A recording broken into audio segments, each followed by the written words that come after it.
Ayan guys, ganito kasimple gumawa ng cover ng foam.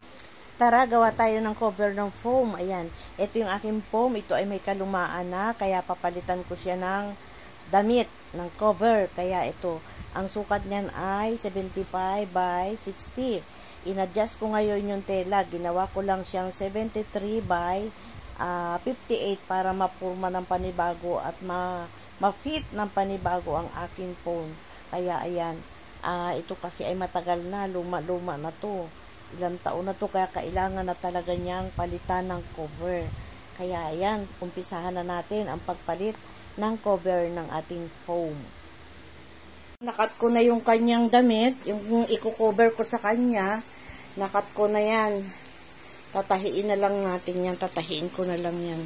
Yung may zipper sa palibot, lalagyan ng zipper para madali siyang i-damit sa kutson.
Maglalagay na tayo ng zipper sa gilid para makadaan yung ating foam.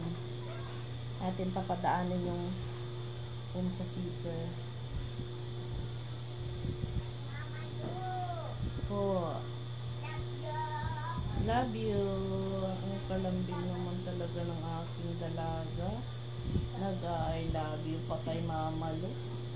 I love you, ate. Love mo si Gia, ha? Kanyang kaaway na ginagawa si Mama Lu. Yan. Medyo nilakihan ko yung butas sa gilid. Kasi mahaba naman tong aking zipper para madali lang natin may pasok yung foam.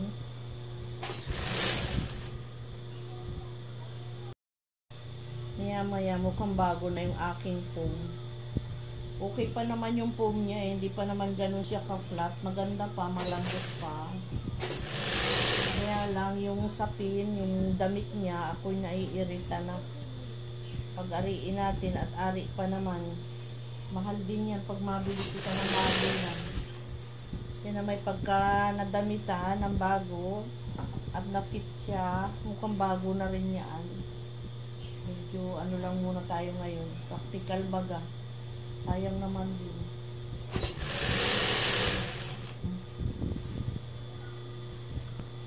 Napakitang masyadong pambili ng bago niyan. Mahal din. Nagtanong kasi ako niyan. Mahal.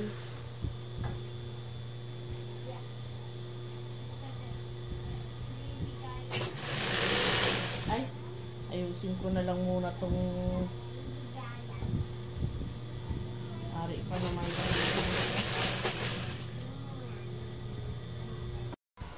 So, ito na yung aking ginawang cover ng foam. Ayan, bago na siya. Hindi na siya halatang luma. Ang ganda-ganda ng kulay, malinis at mabango na ulit siya. At formang bago na naman talaga. Hindi na siya, hindi na siya yung maluwag yung foam. Ayan, thank you for watching. Maraming salamat.